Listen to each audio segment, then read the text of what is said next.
जय श्री राधे। पूज्य श्री सद्गुरुदेव भगवान के चरणों में प्रणाम। इसी जन्म में भगवान की प्राप्ति। सज्जनों, हरि नाम में मन कैसे लगे। इतने अधिक नामनिष्ठ संत हुए हैं और साधक हुए हैं, उनकी गिनती नहीं कर सकता कोई। किसी नामनिष्ठ के चरणों में बैठकर हरि नाम उच्चारण करके उसे सुनाना चाहिए। ऐसा करने से नाम में मन लगने लग जाएगा और भगवत प्रेम का प्रवाह बहने लग जाएगा। जब हृदय में प्रेम का प्रवाह बहने लगेगा तो भगवान की कमी महसूस होने लगेगी। मन भगवत दर्शन के लिए छटपटाएगा, अकुलाएगा और अष्टविकार प्रकट होने लगेंगे। आँखों से अश्रुधारा बहेगी और मन पुलकित होकर आनंदमय स्थिति का अनुभव करेगा। यदि शरीर स्वस्थ है तभी हरिनाम में मन लगेगा। बीमारी होने से हरिनाम में मन नहीं लगेगा, मन बीमारी की तरफ रहेगा। इसलिए निरोग रहने के लिए यह प्रयोग करें। चैत्र मास की अमावस्या के बाद नीम के वृक्ष में भूरे रंग की नई पत्तियां निकलने लगती हैं। 8 पत्तियां खाली पेट सेवन करने से शरीर निरोग रहेगा और मन को नई स्फूर्ति मिलेगी। हरिनाम करते हुए वैष्णव अपराधों से बचकर रहें। यदि प्रतिदिन हरिनाम करोगे तो वैष्णव अपराध से बच जाओगे और सभी वैष्णवों की असीम कृपा भी प्राप्त होगी। यदि सप्ताह में या 10 दिन में एक बार भी यह कीर्तन करते रहोगे तो वैष्णव कृपा तो मिलेगी ही, साथ ही हरिनाम में रुचि बढ़ जाएगी, अश्रुपुलक आरंभ हो जाएगा। मेरे गुरुदेव इस बात की गारंटी देते हैं कि जो यह कीर्तन करेगा वह भविष्य में वैष्णव अपराध से बच जाएगा। प्रत्यक्ष को प्रमाण नहीं चाहिए। आप कीर्तन को करोगे तो गारंटी 100% सही पाओगे। महादेव जी पार्वती जी से कह रहे हैं, हे प्रिय गंगा की दाहिनी और मनोहर नवदीप धाम में भगवान श्री कृष्ण ही कलयुग के पापों का विनाश करने के लिए फाल्गुन पूर्णमासी की रात्रि में मिश्र पुरंदर श्री जगन्नाथ मिश्र के घर में शची माता के गर्भ से गौर रूप में आविर्भूत होंगे।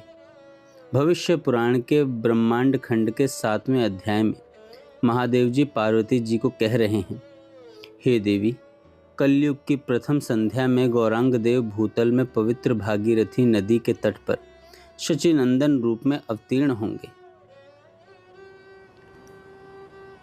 इस कलयुग में श्री कृष्ण श्रीमती राधा के भाव और अंग कांति को लेकर मायापुर में श्री शची देवी के गर्भ से अवतरित होंगे।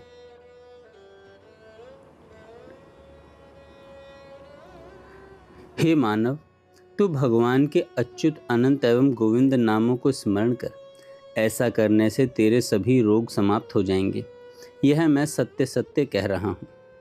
देखो, भगवान का नाम अमृत है और अमृत पीने वालों को कोई रोग नहीं होता। इसलिए कह रहे हैं कि हर क्षण भगवान का स्मरण करते रहो। एक क्षण के लिए भी उस हरि नाम को न भूलो। इस शरीर के अंदर तथा बाहर के सभी रोगों व कष्टों से मुक्ति मिल जाएगी और मनुष्य जीवन भर के लिए सुखी हो जाएगा।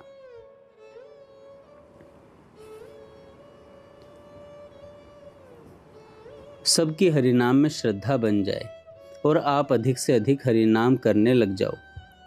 इसमें मेरा भी भला है और आपका भी भला। मेरा भी भला है और आपका भी भला। विषयों का चिंतन करने से पूरे शरीर में विष व्याप्त हो जाता है और हरिनाम करने से, भगवत चिंतन करने से पूरे शरीर में अमृत व्याप्त होता है। यह सत्य बात है। मेरी नज़र आज भी 10 वर्ष के बच्चे जैसी है। यह हरिनाम करने का कमाल है। आप सबकी भगवान के नाम में रुचि हो जाए, आपका मन हरिनाम में लग जाए। इसलिए मैं कुछ नामनिष्ठ संतों के नाम लिख रहा हूँ, जिनके चरण दर्शन करते हुए हरिनाम करने से मन स्थिर हो जाएगा। पहला है, सबसे पहले अपने गुरुदेव के चरणों का ध्यान करते हुए उनके चरणों में बैठकर मानसिक रूप से उन्हें हरिनाम सुनाना चाहिए। कम से कम 8 माला ऐसा करें। दूसरा, अपने परम गुरुदेव तथा श्री श्री राधा कृष्ण। तीसरा, भक्ति सिद्धांत सरस्वती गोस्वामी जी महाराज। चौथा, श्रील गौर किशोरदास बाबा जी महाराज। पांचवा, श्रील भक्ति विनोद ठाकुर जी महाराज। छठा, श्रील जगन्नाथ दास बाबा जी महाराज। सातवां, श्रील माधवेंद्र पुरी जी महाराज। आठवां, श्रील ईश्वरपुरी जी महाराज। श्री चैतन्य महाप्रभु जी, श्री नित्यानंद महाप्रभु जी, श्रील हरिदास ठाकुर, भगवान जगन्नाथ, बलदेव व सुभद्रा जी, श्री अद्वैताचार्य जी, श्री गौर गदाधर जी, श्रीनिवास जी, गिरिराज जी की परिक्रमा करते हुए, राधा कुंड श्याम कुंड स्नान करते हुए, वृंदावन की 5 कोसी परिक्रमा करते हुए नाम जप, यशोदा मैया जी को नाम जप सुनाओ, सच्ची माता को नाम जप सुनाओ, भगवान शंकर को, भगवान गणेश, भगवान हनुमान जी, श्री नारद जी महाराज, श्री अम्बरीश जी महाराज, श्री नवयोगेश्वर जी, श्री सनकादिक जी, श्री व्यास जी, श्री तुलसीदास जी, कबीरदास जी, सूरदास जी महाराज। यदि मन में 1 लाख नाम करने की सच्ची भावना हो तो पहली 8 माला श्री गुरुदेव के चरणों का ध्यान करते हुए करो और सभी नाम निष्ठों के चरणों का ध्यान करते हुए प्रत्येक को 2-2 माला हरि नाम की सुनाओ।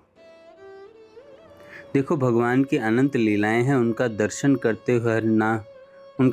करते हुए हरिनाम करने से हम भगवान की माया से बच सकते हैं। भगवत कृपा से ही कोई भगवान को पहचान सकता है। भगवान श्री कृष्ण कौरवों के पास थे, फिर भी वे उन्हें पहचान नहीं सके। अंधे व्यक्ति को सूर्य की रोशनी में भी अंधेरा दिखता है।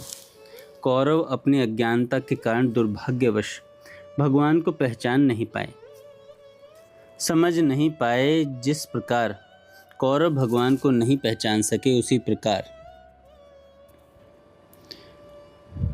हम भी भगवान को नहीं पहचान पाएंगे। मानव की एक स्वाभाविक प्रवृत्ति है कि वह सदा ही दूसरों के दोष देखता है।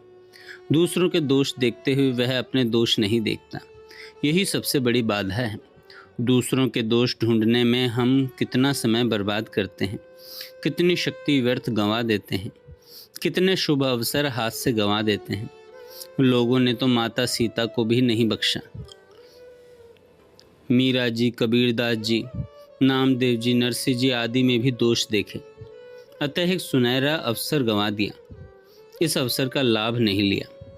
मानव जीवन को नष्ट कर दिया और नरकगामी हो गए। सच्चा संत ऐसे लोगों से पिंड छुड़ाकर एकांत में बैठकर भजन करता है। सच्चे संतों को जनता परेशान करती है अपने सुख के लिए, अपने संसारी आवश्यकताओं को पूरा करने के लिए। अपने स्वार्थ के लिए लोग सच्चे संतों का अमूल्य समय नष्ट कर देते हैं। कभी कभी संत ऐसे लोगों से बचने के लिए कई प्रकार की लीला किया करते हैं। सांच को आँच कहाँ। सच्चा संत तो सबका भला चाहता है, पर उसे पहचानना बहुत मुश्किल है। जिस पर भगवत कृपा होगी वह संत में दोष दृष्टि नहीं करेगा।